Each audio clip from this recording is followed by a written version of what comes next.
5장 1절부터 11절까지 보겠습니다. 이제 야고보서가 마지막 장까지 왔습니다. 오늘까지 해서 오늘하고 다음 주 월요일 40일 특별기도가 시작되는 월요일에 이제 마무리를 해서 야고보서를 총정리하며 마무리하려고 합니다. 야고보서를 통해서 우리에게 참 너무나도 귀한 음성들을 많이 하나님께서 들려주셨어요. 오늘도 그 귀한 음성을 들려주시고 하루를 살아가게 하실 줄 믿습니다. 제가 먼저 1절을 읽습니다. 들으라 부한 자들아, 너에게 임할 고생으로 말미암아 울고 통곡하라. 너희 금과 은은 녹이 쓸었으니 이 녹이 너희에게 증거가 되며 불같이 너희 살을 먹으리라. 너희가 말세의 재물을 쌓았도다.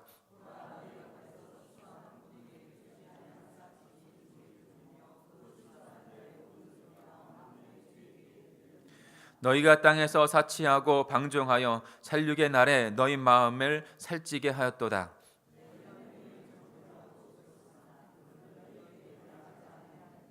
그러므로 형제들아, 주께서 강림하시기까지 길이 참으라. 보라, 농부가 땅에서 나는 귀한 열매를 바라고 길이 참아 이른 비와 늦은 비를 기다리나니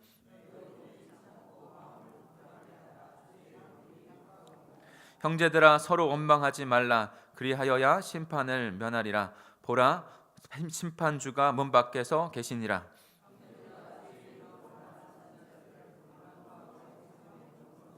같이 읽습니다. 보라, 인내하는 자를 우리가 복되다 하나니 너희가 욥의 인내를 들었고 주께서 주신 결말을 보았거니와 주는 가장 자비하시고 긍휼히 여기시는 이시니라. 아멘. 한 가지 빼먹었네요. 그래서 요 부분이 하루아침에 살이 찐 것 같아요. 그래서 이렇게 부어가지고 그래서 말이 좀 어눌 하더라도 지금 이렇게 입술이 잘 돌아가지 않는데 이해해 주시고, 그리고 다음 주 특별 새벽 기도가 시작될 때부터 저희 사역자들이 조금 더 일찍 나옵니다. 그래서 새벽 예배, 이 예배가 우리 공동체 안에 살 때 하루하루의 성도님들의 삶에서 그 말씀으로 살아가는 귀한 능력의 삶이 될 때 우리 공동체가 더 귀한 하나님의 백성으로 되어지고 또 가정이 변화되어지고 그 삶의 자리가 변화진다고 믿고 그렇게 나아가려고 해서 좀 더 사역자들이 일찍 나와서 헌신하려고 합니다. 근데 그때 죄송합니다. 그때 견본을 보여주려고. 그러니까 날씨가 좀 추워지면서 이제는 좀 물을 마시면서 기도할 필요가 있어요. 그래서 따뜻한 물을 준비하려고 해요. 그래서 차도 준비하려고 하니까 오실 때 기온차가 이제 차가워지면 기도할 때는 기침이 나고 마르게 되거든요. 저도 이제 물을 많이 마시는데 여러분들도 그렇게 새벽에 물을 마시면서 말씀 듣고 기도하시고 그렇게 하시면 되겠습니다. 말씀을 시작할까요? 사는 것과 되는 것은 같은 것입니다. 지금 야고보서를 묵상하면서 지난 주일에서부터 계속적으로 사는 것과 되는 것은 같은 것이라고 말씀을 드리고 있습니다. 그래서 우리가 된 것만에 만족해서 사는 것을 이뤄가지 않는다면 두 가지밖에 없다고 말씀드렸죠. 하나는 생명을 떠나든지, 하나는 그 외식적인 신앙으로 외면하면서 주님께서 예수님께서 불러주시는 그 삶의 모습은 너무나 분명해요. 그것이 마지막 날에만 오는 것이 아니라 지금 우리가 살아가는 현장에도 그 하늘에 있는 그 삶을 살아가서 내 삶에 그것이 나타내도록, 그래서 복된 삶이 되도록, 그래서 그 복된 삶을 우리 자녀와 가족에게 나타내 보여줘서 하나님의 나라가 이런 것이다, 하나님의 은혜가 이런 것이다 드러낼 수 있는 자들이 되어야 한다는 것이죠. 그래서 우리는 산 위에 있는 동네가 되어서 절대 숨기지 못하는 존재가 되었다는 것입니다. 그 하나님의 백성으로서 살아갈 때 하나님께서 우리를 귀하게 하나님의 나라를 위하여 쓰임받는 행복한 자들, 복된 자들이 되게 하실 줄 믿습니다. 그러니까 그 살아가는 것을 끊임없이 해나가야 해요. 그런데 거기에서 가장 중요한 것이 바로 말씀을 듣고 보고 행하고 지키고 그 다음에 나눈다는 거예요. 그 일들을 우리는 이루어가야 합니다. 분명히 40일을 통해서 말씀 사경을 통해서 분명히 주님께서 그 일들을 시작하셨습니다. 우리 공동체 안에 그런 도전, 위대한 도전을 하게 하셨어요. 이 시대 가운데 가장 큰 도전은 말씀의 삶이 되게 하는 그 모습을 보이는가 보이지 않는가예요. 보이지 않았기 때문에 이 한국교회가 점점 하나님 앞에서 쓰임받지 못하고 있는 것이 세상의 손가락 받고 있는 것입니다. 작은 거 하나라도 붙잡고 그 하나를 가지고 하루를 살아가려고 노력할 때 우리에게 그 하나님의 놀라운 계획이 성취되어지고 이루어져 갈 수 있는 것이죠. 오늘 말씀 5장의 첫반부에 보면 부자에 대한 하나님께서의 심판의 경고의 메시지를 주고 있습니다. 부자에 대한 경고. 한국 교회에 한 10여 년 전에 청부론과 청빈론에 아주 뜨거운 논쟁이 있었어요. 청부한다는 것은 하나님께서 그리스도인들도 부자로 만드셔서 그렇게 살아가게 한다라는 뜻이고, 청빈은 하나님은 그럴 수 없다, 그리스도인은 그럴 수 없다, 부를 축적할 수 없고 나누기 때문에 항상 가난한 대로 살아야 한다, 이런 팽팽한 그 의견 대립이 있었어요. 정말로 이슈가 된 논쟁이었어요. 그래서 그것에 대해서 김동호 목사님이라든지, 김동호 목사님은 이제 청부론 쪽이었고 그 반대편은 이제 청빈 쪽이어서 아주 열띤 논쟁을 한 것이죠. 분명히 그들이 말하고 있는 요지 안에서는 합당한 이유가 있어요. 분명히 있습니다. 그러나 그 합당한 논리 안에 우리가 캐치해야 될 것은 그 겉의 모습이 아니라 중심의 마음입니다. 오늘도 야고보서를 통해서 우리 공동체에게 주는, 그 당시의 공동체에 주는 그 메시지는 같습니다. 되었으니 살아가야 하는데 그 부한 것에 대한 관점을 어떤 원리로 바라보고 살아가야 하냐는 것이죠. 부자는 다 심판받게 되는 것인가요? 그렇지 않습니다. 부자이기 때문에 심판받는 것이 아닙니다. 부자이기 때문에 심판받는 것이 아니에요. 부자가 행하는 일로, 행하는 모습으로 심판을 받는 것이죠. 하나님은 그냥 되어진 것 때문에 심판하지 않으세요. 그러니까 죄로 태어났다고 해서 심판하는 것이 아니에요. 정확한 심판의 원인은 그 죄로 태어난 그 후에 자신이 지는 자범죄로 인해서, 그 범죄로 인해서 하나님께서 심판하시는 거예요. 그 하나님을 믿지 아니하는 그런 행위들로 말미암아 심판하시는 거예요. 예수님께서도 부자가 낙타가 바늘길을 통과하는 것보다 훨씬 어렵다, 부자가 천국에 들어가는 것은, 그렇게 말씀을 하셨죠. 부자 청년도 자신이 가지고 있는 재물 때문에 그렇게 다 버리고 예수님을 따르라고 하는 그 말 가운데 그것을 넘어가지 못하고 예수님을 버리고 떠나가는 모습을 보죠. 왜 그럴까요? 왜 부자가 더 천국에 들어가기 어렵다고 하는 것일까? 이런 모습 때문에 그런 것이죠. 자신이 주인이 될 수밖에 없는 거예요. 물질이 주인이 될 수밖에 없는 거예요. 자신이 주인이 되어서, 물질이 주인이 되어서 살아가는 그 삶 가운데 하나님은 없고, 그러니까 심판받을 수 있는 자리로 그들이 점점점 가는 것이 더 큰 거예요. 더 어려운 거예요. 근데 그 어려운 것은 어려운 것 안에서도 주님께 신실하게 드려서 자신의 것을 드리는 사람들이 있다는 것이죠. 미국에 한 번은 그 메가 로또라고 하는 그 메가 그 로또가 있어요. 그 한 번 미국에서 걸리면 뭐 그냥 몇백억 대예요, 몇백억 대. 근데 한 사람이 그 로또를 하고 당첨이 됐어요. 근데 그 사람이 신문에 거의 나오거든요. 신문에 나왔는데 크리스찬인 거예요. 기독교인인 거예요. 크리스찬이 로또를 해야 되냐 말아야 되냐 이거를 말씀드리는 게 아니에요. 그건 차후에 또 이야기할 수 있겠죠. 근데 그 사람이 했던 것 때문에 제가 말씀드리고 싶은 거예요. 어쨌든 간에 부자가 됐잖아요. 부자가. 근데 그리스도인인 그가 부자가 된 다음에 그 몇백억 되는 금액을 가지고 어떻게 했는지 아세요? 자기를 위해 쓰지 않았어요. 모르죠. 좀 썼을 수도 있겠죠. 근데 나눴어요. 그리고서 그것에 대해서 자기가 살아가는 동네에 어떻게 더 할 수 있을까 하는 것을 기부하고, 더 부족한 사람들을 나누어 주고, 이런 일들을, 그리고 교회에 드리고, 이런 일들을 한 거예요. 자신에게 먼저 사용한 것이느냐, 그것을 어떻게 쓰느냐에 따라서 전혀 다른 모습을 보일 수 있다는 것이죠. 그렇다면 오늘 부자가 행하는 어떠한 일로 심판을 받게 되는지 그것을 좀 꿰뚫어 보고, 그 다음에 우리는 많고 적음의 문제가 아니라 우리의 마음에 없어도 부자와 같은 마음을, 욕심의 마음을 가지고 살아간다면 많고 적음의 문제가 아니라 거기에서 하나님께서 심판하시는 것이죠. 그렇다면 그 내용들을 좀 같이 살펴보기를 원합니다. 우리 1절부터 3절까지 한번 같이 읽어주시겠어요? 1절부터 3절입니다. 시작.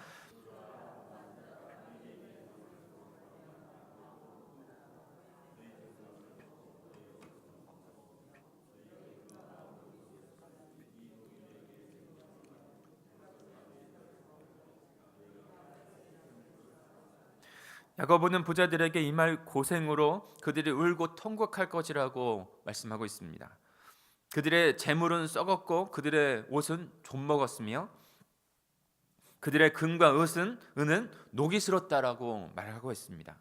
그들의 재물과 옷은 화려합니다. 빛이 날 거예요. 더 찬란하게 빛날 것입니다. 금과 은은요 더 번쩍번쩍하겠죠. 그런데 왜 그들의 재물이 썩고 옷은 젖먹고 금과 은은 녹이 슬까요? 무엇을 의미하는 뜻일까요? 부를 축적했는데 그 축적의 과정도 정당하지 못할 뿐만 아니라 그 축적의 목적도 자기 자신만을 위해서 쌓아두었기 때문에 그런 것이죠. 그러니 곡물이 썩고 의복이 조물 먹고 금과 은이 녹이 쓰는 것입니다. 사실 금과 은은 녹도 쓰지 않는 그런 물건이죠. 그런데 그렇게 녹이 쓰르고 좀이 먹고 썩어서 사용할 수 없게 된다는 것입니다. 무엇을 의미합니까? 마지막 주님이 오실 그날, 그때와 함께 이 말씀들을 주고 있거든요. 마지막 주님이 오실 그날에는 그 찬란한 빛으로 우리 이 땅 가운데 생명의 빛으로 오시는 주님 앞에 설 때 그 모든 것이 자신을 위해서 했던 그 모든 것이 쓸모가 없다는 거예요. 그 빛 대신 예수님이 오실 때 자신들은 다 잃어버리고 헛된 삶을 살았다는 것을 깨닫게 된다는 것입니다. 그러니까 거기에 심판이 머물게 되는 것이죠. 그리고 또한도 그들은 일꾼들의 삭을 착취했기 때문에 심판을 받게 되는 것입니다. 우리 4절부터 6절까지 다시 한번 읽어볼까요? 4절부터 6절입니다. 시작.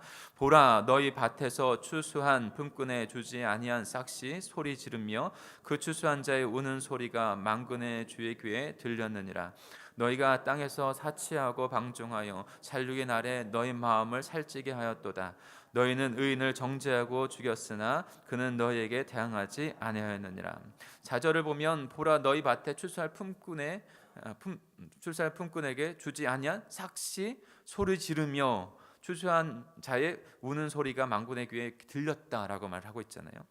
밭에 추수한 일꾼에게 주지 않은 싹시, 싹 자체가 싹이 어떻게 그렇게 주체적으로 할 수 있겠어요? 그렇지 못하지만 그 싹시 소리 지른다는 거예요. 너희들의 그 악행으로 말미암아, 착취함으로 말미암아, 그 추수한 자의 우는 소리가 만군의 주님 앞에 들린다는 것이죠.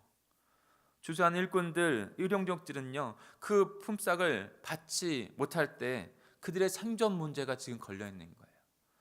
넉넉한 사람, 부한 사람들은 자신이 먹을 것을 축적해서 그렇게 살아가지만 지금 그 품꾼들은 하루 살아서 하루 먹는 거예요. 하루 살아서 가게 부양할 가족들을 하루 먹여야지만 살아갈 수 있는 자들인 거예요. 근데 그들의 것조차도 착취해서 자기 배를 배부르고 있으니 하나님께서 당연히 심판하지 아니할 수 없는 것이죠. 그들 또한도 하나님의 백성인데. 신명기 24장 14절에 보면 이렇게 말씀합니다.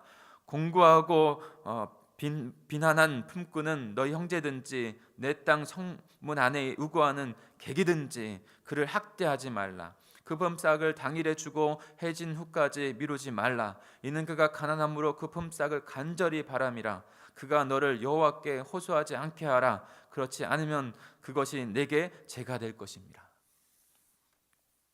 당일에 주어야 한다고 말씀하고 있죠. 삶이 다른 거예요. 빈곤한 사람들은.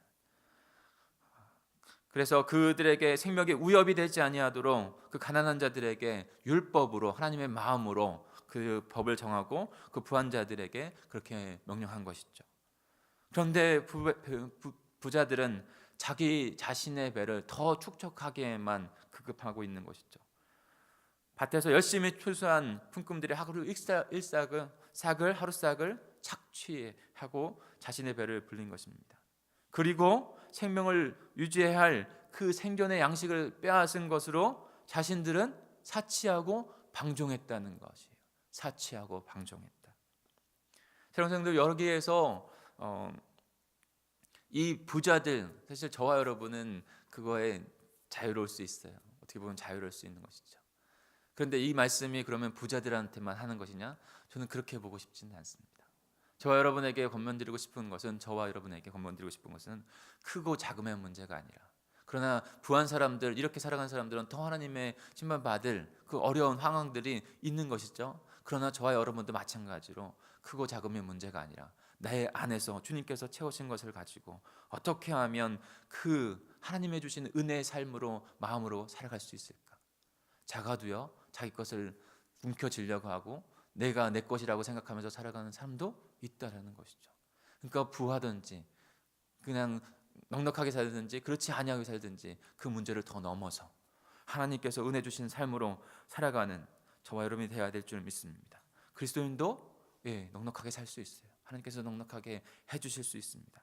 그러나 부자가 될 수 있지만 그러나 그리스도인들은 사치하고 방종할 수는 없는 거예요. 그렇게 살아갈 수 있는 되었으니 그렇게 살아갈 수 있는 사람이 될 수 없는 거예요. 하나님의 생명의 은혜를 알고 하나님의 마음을 알고 뜻을 알고 살았다면 은혜 받았다면 분명히 그것에 대한 하나님의 목적이 있다는 것을 알고 나누고 또한 또 베푸는 삶을 살아가게 되어야 될 줄 믿습니다. 세상은요 언제나 이 지금 부자의 심판받는 것 같은 모습으로 살아가고 있습니다. 그것이 현실이지 않습니까? 세상은 언제 그랬어요. 당연한 세상의 모습에 하나님의 백성들이 살아갈 동안 낙심하거나 좌절할 필요가 없습니다. 우리는 언제나 부한 사람이 아니라 하나님께서 주신 은혜로 살아가는 자들이죠. 근데 때로는 그 부한 사람들을 바라보면서 상대적인 비교 가운데 좌절하거나 내 어려움이 닥쳐오면 실망하거나 그럴 때가 있어요. 그러나 우리는 그렇게 살아갈 자들이 아니에요. 세상은 언제나 그래요. 세상은 변하지 않습니다. 주님이 오실 때까지. 그것이 하나님의 말씀이에요. 그런 세상을 그냥 있는 그대로 인정할 필요가 있어요. 그런 그 세상을 인정하고 그렇다면 하나님의 은혜로 하나님의 백성이 되어서 하루하루 하나님의 은혜를 삼아하며 살아가는 백성들은 어떻게 살아가야 할지가 중요한 것이죠. 오늘 7절부터 11절까지 그 말씀을 형제들 저와 여러분에게 해주고 있습니다. 우리 7절 8절을 같이 읽을까요? 7절 8절입니다. 시작. 그러므로 형제들아 주께서 강림하시기까지 길이 참으라. 보라 농부가 땅에서 나는 귀한 열매를 바라고 길이 참아 이른 비와 늦은 비를 기다리라니 너희도 길이 참고 마음을 굳건하게 하라. 주의 강림이 가까우니라. 어떤 권면을 주고 있습니까? 세상은 언제나 그렇다는 거예요. 언제나 제된 부한자들은 우리를 고용한 사람들은 우리의 살아가려고 할 때 그렇게 만나는 부한 사람들은 그렇게 멸시하거나 정죄하거나 할 수 있는 사람들이라는 거예요. 그때 주님이 다시 오실 그날을 우리는 소망하고 있지 않습니까? 그날은 반드시 옵니다. 예수님이 2000년 전에 오셔서 그 십자가 부활을 이루셨듯이 마지막 주님의 그날은 반드시 옵니다. 그때까지 우리는 마음을 굳건하게 하고 참고 기다리라고 권면을 하고 있습니다. 농부가 땅에서 귀한 열매를 바라보고 이른 비와 늦은 비를 기다리듯이 하나님께서 그 예수 그리스도를 다시 이 땅 가운데 보내실 것을 분명하게 믿음으로 바라보고 참고 견뎌야 하는 그런 하나님의 백성이 되어야 한다는 것이죠. 사랑하는 성도 여러분, 그런데 그런 여정 가운데 하나님께서 늦은 비와 이른 비를 저와 여러분에게 주시며 인도할 줄 믿습니다. 그냥 냅두지 않으세요. 하나님께서 하나님 백성 책임지십니다. 그러니 그 마지막 9절부터 11절까지의 말씀을 제가 권면을 드릴까요? 저와 여러분 우리 공동체에게 어려운 상황이더라도 서로 힘든 상황일지라도 서로 원망하지 말라는 거예요. 원망하지 말고 주님의 은혜를 바라보며 참고 그리고 참고 견디고 인내할 때 하나님께서 자비와 긍휼을 베풀어 주신다는 겁니다. 형제들아 서로 원망하지 말라. 그리하여야 심판을 면하리라. 보라 심판주가 문 밖에서 계시니라. 형제들아 주의 이름으로 말한 선지자들을 고난과 오래 참음의 본으로 삼으라. 보라 인내하는 자를 우리가 복되다 하나니 너희가 욥의 인내를 들었고 주께서 주신 결말을 보았거니와 주는 가장 자비하시고 긍휼히 여기시는 이시니라. 우리는 결코 다른 결말을 맞게 될 것입니다. 힘들고 어려운 때는 있을 것입니다. 그때에도 하나님 백성이 됐으니 세상 사람들과 똑같이 원망하는 것으로 가지 마시고 서로 격려하며 서로 위로하며 그렇게 참고 인내함으로 하나님의 복된 백성으로 살아가기를 주님 앞에 드리십시오. 그러면 결말에 그 욥의 결말이 달라진 것처럼 반드시 우리의 결말, 그 과정도 이른바 늦은 비로 인도하시고 그 결말도 하나님의 놀라운 은혜로 하나님의 품에 안기게 될 줄 믿습니다. 같이 기도하겠습니다. 우리 합심하여 기도하겠습니다. 우리는 주님의 그 크신 사랑과 은혜로 십자가의 그 은혜, 부활의 그 사랑으로 하나님의 백성 되었고 이제 살아갈 자를 그 은혜의 모습으로 우리를 부르십니다. 근데 살아가는 동안 쉽지 않은 인생이, 또 우리의 도전도 쉽지 않은 도전들이 있습니다. 하나님, 근데 하나님 바라보고 하나님의 은혜를 사모하고 참고 인내하며 나아가는 저희가 되게 해 주십시오. 분명히 그 과정도 주님께서, 성령 하나님께서 인도해 주실 것이고 분명히 그 결말도 다르다는 것을 우리에게 성경이 선포하고 있는데 그 믿음 가운데 살아가는 우리가 되게 해 주십시오. 말씀을 붙잡고 오늘도 살아갈 수 있게 달라고 여러분에게 주신 그 말씀 어떠한 성구인지 그것을 붙잡고 묵상하며 살아가시고 또한도 결단하여 기도하십시오. 그리고 오늘 말씀 사경의 시작이 되어지는데 오늘 말씀 사경에 전혀 다른 오늘 하루가 될 것입니다. 새로운 더 나아가는 하나님의 시작의 날이 될 것입니다. 우리 공동체가 그렇게 하나님의 부르심 앞에 나아갈 수 있도록 어린아이부터 어른까지 다 주님 앞에 그렇게 드려질 수 있도록 그렇게 기도해 주시기 바랍니다. 우리의 연약한 우리 지체들과 우리 고3 우리 아이들을 위해서 같이 기도해 주시기 바랍니다. 우리 주여 삼창하시고 통성으로 기도하겠습니다. 주여 주여 주여. 하나님 아버지 감사합니다.